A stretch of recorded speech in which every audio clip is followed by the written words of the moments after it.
আসসালামু আলাইকুম। তো কেমন আছো তোমরা? আশা করি সবাই ভালো আছো। আল্লাহর রহমতে আমি অনেক ভালো আছি। আমরা কিন্তু সবাই একত্রিত হয়ে গেছি, কারণ আজকে মে দিবস, মানে আমাদের শ্রমিক দিবস। আজকে আমরা যে প্রজেক্টে কাজ করি এই প্রজেক্টের ঠিক মাঝখানে ইঞ্জিনিয়ার সবাইকে ডাকছে এখানে। তো আমরা সবাই কিন্তু এসে পড়ছি, দেখি আজকে কি করে ইঞ্জিনিয়ার আমাদেরকে দিয়ে।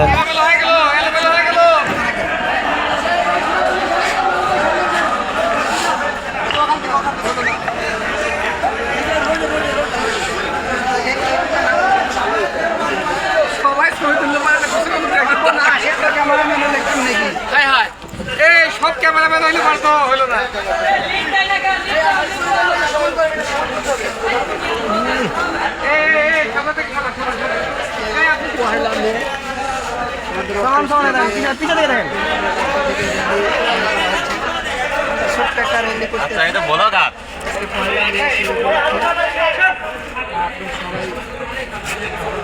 সামনে যাও না,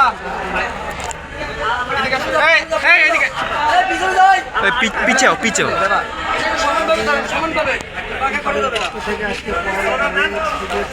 দুনিয়ার মজদুর দুনিয়ার মজদুর আজকের শ্রমিক দিবস সফল হোক, সফল হোক। আজকের শ্রমিক দিবস সফল সফল। দুনিয়ার মজদুর দুনিয়ার মজদুর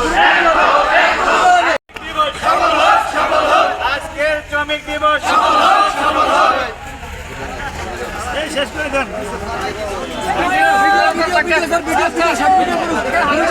আমরা তেমন কিছুই করলাম না, আমাদের সাইডে সব পোলাপান মিলা জাস্ট শুধু বিল্ডিং এর চারিদিকে ঘুরছি মিছিলটা নিয়ে, জাস্ট এতটুকুই। আজকের দিনটা আমাদের শ্রমিকদের জন্য কিন্তু খুবই বিশেষ একটা দিন। জানি না কে কিভাবে দিন কাটালো, আমরা যেভাবে দিন কাটালাম আজকে মোটামুটি অনেকটাই ভালোভাবে কাটাইছি। বাংলাদেশের সকল শ্রমিকদের উদ্দেশ্যে আমি একটা কথাই বলতে চাই, কেউ কারোর সাথে ঝগড়া ঝামেলা না করে সবাই মিলেমিশে কাজ করে, এতে অনেক ভালো হবে আমাদের। ইঞ্জিনিয়ার কিন্তু আমাদের সবার জন্য সিঙ্গারা এবং মিষ্টি আনছে। তো মিছিল শেষে সবাইকে সিঙ্গারা এবং মিষ্টি দিল। সব শেষে সবাইকে জানাই মে দিবস মানে শ্রমিক দিবসের শুভেচ্ছা সবাইকে।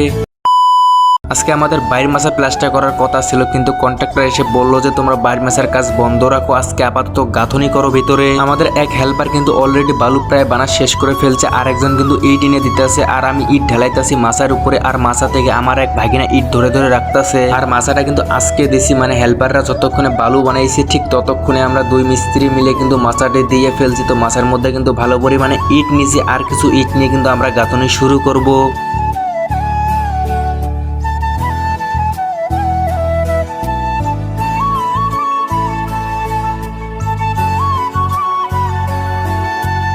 আমি মাসায় আসার পর কিন্তু আমাদের এক পিসি হেল্পার, সে কিন্তু ইট ঢেলাই দিছিল আমাদের মাসার উপরে। সে কিন্তু অনেক ভালো কাজ করে, তার বয়স এবং তার বডি অনুযায়ী কিন্তু সে একটু বেশি পরিশ্রম করে, মানে তাকে দেখলে বোঝাই যায় না যে এ এত পরিমাণে পরিশ্রম করে কেমনে। আমাদের গাঁথনি কিন্তু অর্ধেক লেভেলে গাঁথা হয়ে গেছে, আর এদিকে আমাদের কিন্তু মশলা শেষ হয়ে গেছে। তো মশলা তৈরি করার জন্য হেল্পারদেরকে নিয়ে আমি কিছু বালু ফেলে দিলাম। এইদিকে আমাদের দুপুরের খাবার খাওয়ার সময় হয়ে গেছে, তো সবাই নিচে গিয়ে দুপুরের খাবার খেয়ে আমরা আবারও চলে আসি আমাদের কাজে। আসার পর আমাদের হেল্পাররা কিন্তু মশলা তৈরি করে ফেলছে, আর আমাদের মাসার মধ্যে যেহেতু কিছু ইট আছে, তো এখন আমরা গাঁথনি শুরু করব। আমার শরীর কিন্তু এখনো ঠিক হয় নাই, মানে এখনো মাঝে মধ্যে জ্বর ওঠে আর কি শরীরের মধ্যে, তো ঠিকঠাক মতন কাজ করতে পারি না এখনো। এইদিকে আমাদের গাঁথনিটা কিন্তু কমপ্লিট হয়ে গেছে। তো মাছটা আর আজকে ভাঙতে পারবো না, কারণ অনেকটাই লেট হয়ে গেছে আজকে কাজ শেষ করতে করতে। আর নিচের ময়লাগুলা কিন্তু আমাদের এক হেল্পার পরিষ্কার করতেছে, কারণ কাজের গোড়া পরিষ্কার না করলে কিন্তু কাজটা সব থেকে বাজে দেখা যায়। আর গাঁথনির গোড়া যদি পরিষ্কার করো তাহলে কিন্তু গাঁথনিটা দেখতে অনেক সুন্দর দেখা যায়। তো নতুন করে বলার কিছুই নেই, যারা রাজমিস্ত্রি কাজ করে তারা তো জানোই।